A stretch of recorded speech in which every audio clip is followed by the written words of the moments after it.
She thought lying would save her. Instead, it trapped her. The morning shift at Ray's diner was always the same. The smell of frying bacon mixed with burnt coffee, the low murmur of early risers flipping through newspapers, and the clatter of plates from the kitchen. For Mona, it was just another shift. Another day of balancing trays, plastering on a half-hearted smile, and pretending her life wasn't crumbling around her. Rent was late. Again. Her son's fever wasn't breaking, and she had no money for a doctor. And now, she was running on 3 hours of sleep. Then, he walked in. Sharp suit. Expensive watch. That air of, I own this place entitlement. Mona had dealt with his type before. They waltzed in, expecting service like they were royalty, snapping their fingers if she took more than 5 seconds to refill their cups. She hated them. But tips were tips. He sat in booth 6 right by the window. Ordered black coffee. No sugar, no cream. Didn't bother looking at her when he mumbled, "Make sure it's hot." Mona did as she was told, her hands steady as she poured.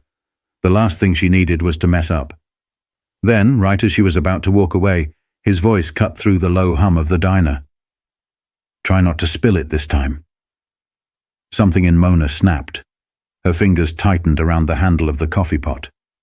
She could feel her heartbeat in her throat, a heavy, suffocating thud. She didn't think, didn't plan. She just poured. A splash of scalding hot coffee sloshed over the rim, drenching the man's crisp white shirt. A second later, some of it hit his face. The entire diner froze. Forks stopped clinking. Conversations died. Mona's stomach plummeted. The man didn't react the way she expected. No shouting, no cursing, no jumping up and flailing like most people would if burning liquid touched their skin. Instead, he slowly reached for a napkin, dabbed at the mess, took his time. When he finally looked up at her, his expression was unreadable. Mona forced herself to breathe. She had seconds before he either exploded in rage, or worse, called the manager. Her voice cracked. "I am so sore." His hand shot up, silencing her. He folded the napkin, set it on the table, adjusted his sleeves. Then, in a voice so calm it sent chills down her spine, he asked, "Do you have any idea who I am?" Mona swallowed hard. Maybe some high-powered lawyer. Maybe someone with enough influence to ruin her life with a single phone call. But nothing could have prepared her for what came next. The man leaned in, elbows on the table, his dark eyes locked on hers. "I own this restaurant." Her breath hitched. The entire diner was watching. Her hands started to shake, coffee pot still clutched in her grip. The weight of the moment sank in fast. She had just poured hot coffee on her boss, and now her entire life could change in a matter of seconds. But instead of reacting with rage, he just smiled. Mona's heart slammed against her ribs. The diner was still dead silent. No one so much as breathed. Even the cook, who usually yelled out orders from the back, had gone quiet. The man, her boss, just sat there, dabbing at his ruined shirt like he had all the time in the world. That eerie, unsettling smile never left his face. Her legs felt weak. She had 2 choices: beg for mercy or run. But before she could do either, he tilted his head slightly and said, "Sit." It wasn't a request. Mona hesitated. He let out a small chuckle, not loud enough for anyone else to hear, just enough to send a shiver down her spine. "I said, sit." Her knees buckled before she even realized what she was doing. Slowly she slid into the booth across from him, the coffee pot still clenched in her trembling hands. The owner, she still didn't know his name, sighed as he unbuttoned his blazer, carefully removing it and setting it beside him. The white shirt underneath was still stained. For a long moment he just studied her. Mona clenched her jaw, willing herself not to cry. She couldn't afford to lose this job. She barely scraped by as it was. Rent, her son's medicine, groceries. This diner was her lifeline. but she had poured coffee on the man who paid her. She knew how this ended. "Look," she started, her voice barely above a whisper. I wasn't thinking. I just—" "Clearly." She flinched at how sharp his voice suddenly was. His fingers tapped lazily against the table. "You weren't thinking. But that's the problem, isn't it?" Mona felt her stomach twist. She opened her mouth, but no words came out. She didn't know what to say, how to fix this. But then, he did something she didn't expect. He reached into his blazer pocket and pulled out a money clip. Thick. Heavy. More cash than she had ever seen in one place. He peeled off a $100 bill and set it on the table. Mona blinked. Her hands instinctively curled into fists under the table. What was this? A bribe? A test? Before she could process it, he pulled out another bill. Then another, stacking them neatly, one by one, until there were at least $1,000 sitting between them. Mona's throat went dry. This wasn't just money, it was bait. "Tell me something," he said, voice quiet but steady. "What's the most expensive mistake you've ever made?" She couldn't answer. Not because she didn't know, because she knew exactly what he was doing. And it scared her. She swallowed hard, staring at the bills. It was enough to cover rent, to pay for medicine, to breathe for the first time in years.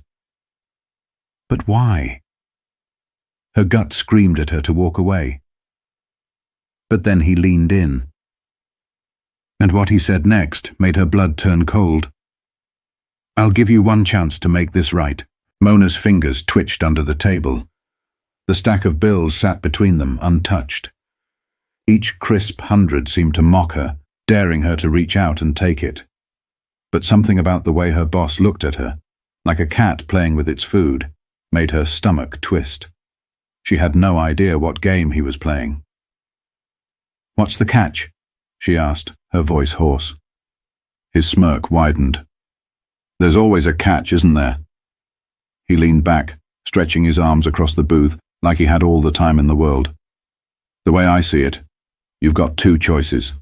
One, you take the money, walk out that door, and never step foot in this diner again." Mona's heart dropped. She knew it. This was hush money, a way to fire her without firing her. She looked at the bills again, throat tightening. Rent, groceries, medicine. It would keep her afloat, but only for a little while. She bit her cheek so hard she tasted copper. "And the second choice?" she asked, barely above a whisper. His smile flickered just for a second. "You keep your job." Mona's breath caught in her throat. "What?" "But—" He held up a hand, cutting her off. "You keep your job," he repeated. "Under one condition." The air thickened between them.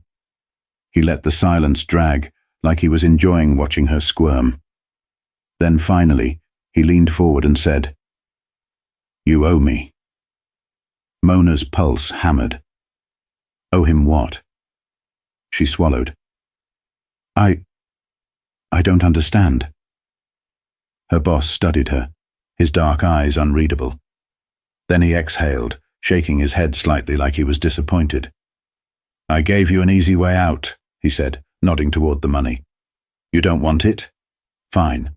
That means you belong to me now." Mona's skin prickled. She hated how he said that. "Not in the way you're thinking," he added, almost amused. "Relax. I'm not some creep." But somehow, that didn't make her feel any better. "What do you want?" she forced herself to ask. The owner reached for his napkin again, folding it neatly before setting it aside. Then he looked her dead in the eye. "I need someone who follows orders. No questions asked." Mona's stomach twisted. This was wrong. Every bone in her body screamed at her to grab the money and run. But her son was at home with a fever, and she had nothing else. She forced herself to hold his gaze. "What kind of orders?" His smirk returned, "Oh, don't worry," he said, tilting his head slightly. "You'll find out soon enough." Mona's breath hitched. The diner felt too quiet, like the walls were closing in on her. This wasn't just about keeping her job. This was about owing a debt she didn't understand. And there was no turning back now. Mona felt like she was standing at the edge of a cliff, staring down into something dark. She had no idea what this man wanted from her. No idea what kind of orders he expected her to follow. But the way he watched her, the way his fingers drummed lightly against the table, waiting, made it clear that whatever this was, it wasn't going to be simple. Her throat was dry, and yet she heard herself say, "Yes." The moment the word left her lips, something in his face shifted. Not satisfaction, not relief, just acceptance. Like he had already known what she would choose. He exhaled slowly, then slid the stack of bills across the table toward her. Good. Mona didn't touch the money. She wasn't sure she even wanted it anymore. She swallowed hard. "What do you want me to do?" The owner took his time rolling up his sleeves. Then, casually, like they were discussing the weather, he said, "Someone's going to come in here tonight asking for me. When they do, you tell them I don't exist." Mona's pulse stopped. Her fingers tightened around the edge of the table. She blinked. "What?" "You heard me." His voice stayed calm, almost bored. "A man's going to walk through that door, looking for me. Tall navy blue suit, probably carrying a folder." He met her eyes, expression unreadable. "You tell him I've never owned this place. You tell him you don't know who he's talking about." Mona felt ice creep up her spine. Who was coming for him? Why? She opened her mouth to ask, but he gave her a sharp look. No questions. Her breath came in short, shallow bursts. This wasn't just about keeping her job. This was something else entirely. She was being pulled into something she didn't understand. Mona's hands curled into fists. "And if I say no?" The owner smiled again. But this time there was something cold behind it. "If you say no..." He tapped the money on the table. "Then you take this, walk out that door, and pray you never see me again." Mona felt like the air had been sucked out of the room, because somehow that sounded like a threat. She glanced around the diner. People had gone back to their conversations. The cook was back to flipping eggs. The world outside kept moving like nothing had changed. But for Mona, everything had changed. And the worst part? She had no idea who she was lying for, or what she had just gotten herself into. The door swung shut behind him. The man in the navy blue suit stood just inside the entrance, scanning the diner with the kind of sharp gaze that saw everything and missed nothing. He wasn't just some random customer. He belonged somewhere else, an office, a courtroom, a place where people's lives were decided over signatures and handshakes. Mona's stomach twisted. This was him. The man her boss warned her about, the one she had to lie to. The stranger took his time, adjusting the cuffs of his shirt before stepping forward. He didn't even glance at the menu hanging above the counter. He wasn't here for food. He was here for answers. And when his gaze finally landed on her, Mona felt like her feet were nailed to the floor. The diner's usual background noise, the clinking of forks, the low hum of conversation, seemed to fade into nothing. He walked straight to the counter and rested both hands on the worn laminate surface. Calm, patient, dangerous. "Excuse me," he said. His voice was smooth, but there was something in it that made Mona's pulse jump. "I'm looking for someone." She knew what was coming. Her heart pounded so hard she thought it might crack her ribs.